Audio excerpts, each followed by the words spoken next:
So, ladies and gentlemen, I got to tell you that I feel for Australia. Okay, Australia basically is a country filled with a lot of strong-willed men, and they have been totally dominated by a lot of politicians who have taken over the country and decided to do nothing but push woke agenda uh, ideologies onto the populace. And once these ideologies were put into place through laws and edicts, those strong willed men found themselves in a position where, oh, it was too late. They were already there. And short of a revolution, there's not much they can do. They should have voted in the first place, but they really didn't. And now they try their best to ignore as many of those rules as possible. Why that thumbnail sketch of what's happening in Australia? Well, one, it's a warning for what could happen up here, especially in certain cities, if you let those girly men and all those woke people start taking over stuff. And two, it has a direct effect on the way they make their movies. Cinematic class is about to begin. Your professor. Is it?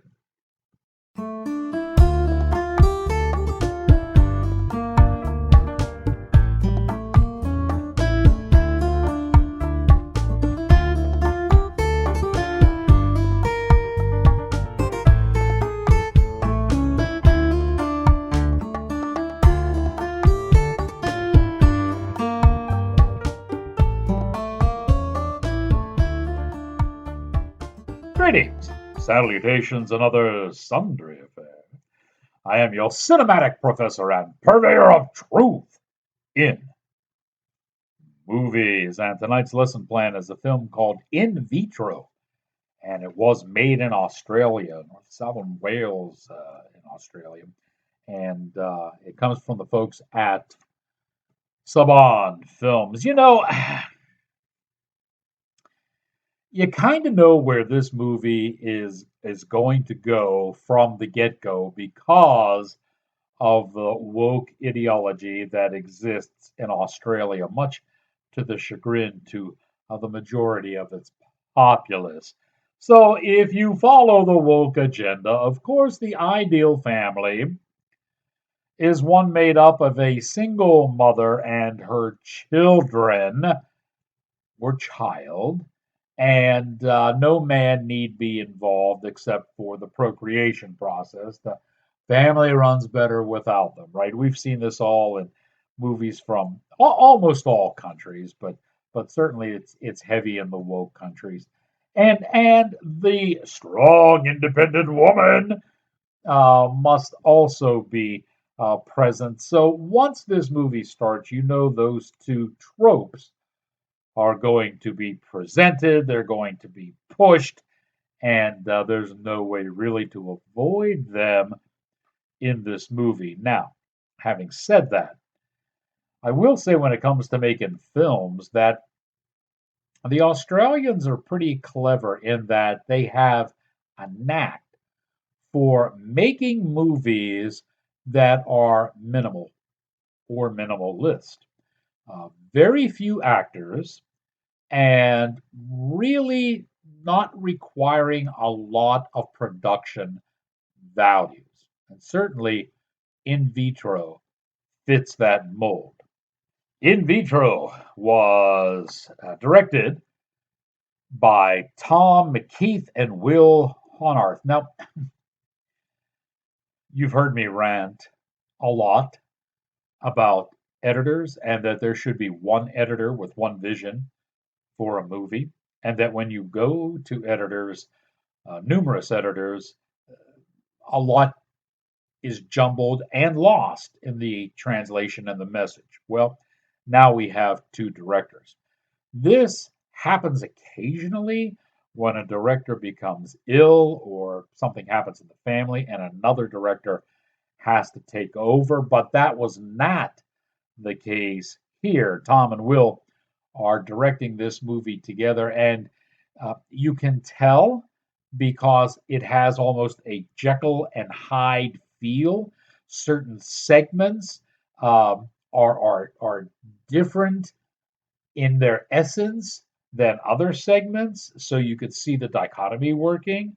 And if you think having two directors is a handicap, wait till I tell you that Tom and Will combined with two other editors, and the four of them edited this movie together. That's a recipe for disaster. And you could see giant gaps in this movie where that happens. First off, it becomes exceptionally predictable. All right. This is not just foreshadowing, folks. This is blatant, guess what's coming in the next scene type of situation. So, between having two different directors and four different editors, from the technical standpoint, this thing really, man, it had a pretty big hole to climb out of, and not all that certain it did it well. Tom and Will also wrote this thing together, so these guys were like two peas in a pod making this movie. They brought along Shelley and Dahl to do the photography for this, the cinematography, and there's an interesting palette to it. It is supposed to be a futuristic sci fi film. It is supposed to be not quite apocalyptic, but almost there. And as a result, most of the scenes are very dark, using a blue gray filter to them, a very somber mood to the movie, and that all works, especially for the scenes shot out on the farm. Works exceptionally well. Biotechnology is faster, cheaper, and more consistent. Business is failing.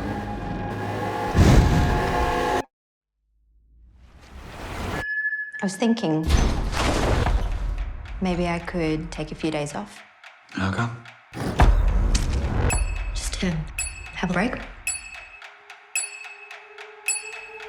Break from what? Break from me. Is everything okay?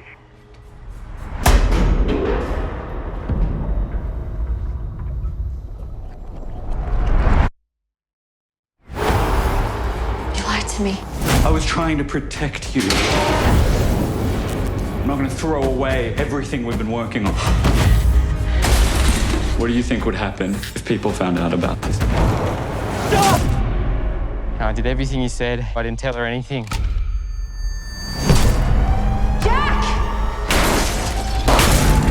System failure. What the hell have you done? People would pay a lot of money for this technology. System failure. Application. Everything's going to be better from now on. System failure.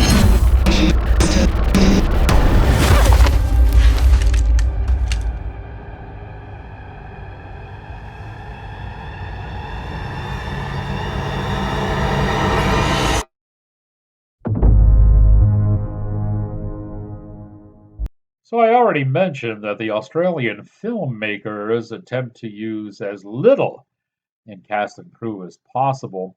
Main cast concerns of two characters, Jack and Layla. Now, Jack is played by Ashley Zuckerman, and Layla is played by Talia Zucker.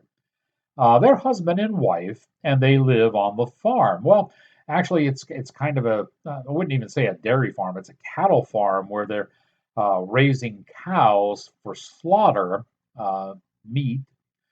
But they're not just raising these cows; they're also bioengineers, and they're attempting to fabricate these cows at a quicker pace, ready for market in a matter of weeks, so that they can help feed the world. So the Australians not only have put in the strong, independent woman feminist agenda, they've not only put in the destruction of the traditional family agenda so that we can promote Marxism at its finest, but now they're also going to add in the green new scam.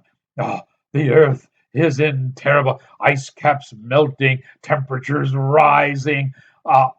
Armageddon by Mother Nature. Okay, so these two hope to kind of slow it down, put the brakes on it, if you will, by having these cattle brought into the market, into the butcher shop within 2 weeks, thereby providing meat and sources. I guess Australia didn't get the message that they're supposed to be eating bugs instead of meat, right? Right.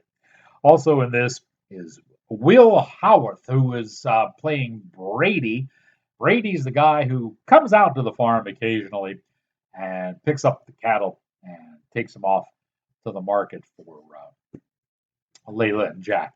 Those are your three main characters, and while there may be a few that pop in and out here or there on subplots, these are the guys that carry the entire film, and the interaction of them leads to what happens basically in the story. So, all in all, what's the deal with In Vitro? Well, Saban has a tendency to pick up independent films which are um, a cut above your typical independent film. And they've done so here. In Vitro is not a bad look.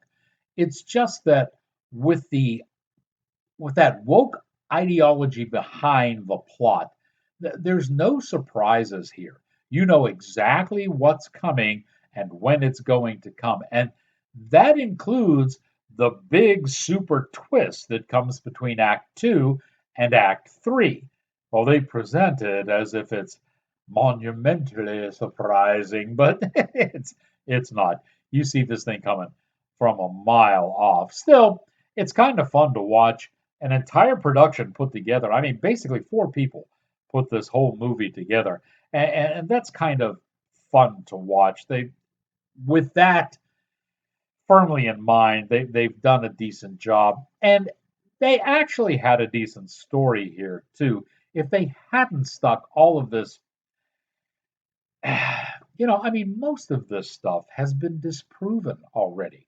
Most of it has been shown by study and research that it simply isn't viable and doesn't work. And yet, there is a compulsion to promulgate this stuff endlessly.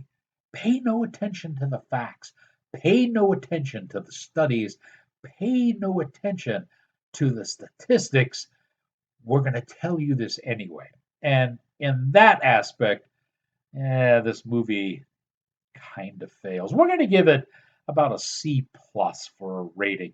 It's not bad, and certainly if you're one of those people who still think there's maybe a viable, cohesive thought contained in woke ideology, you might even be able to find something of value in this movie. Otherwise, it's pretty much run of the mill, and it will offer you nothing of surprise. And now that you have learned what you have learned, here endeth your lesson.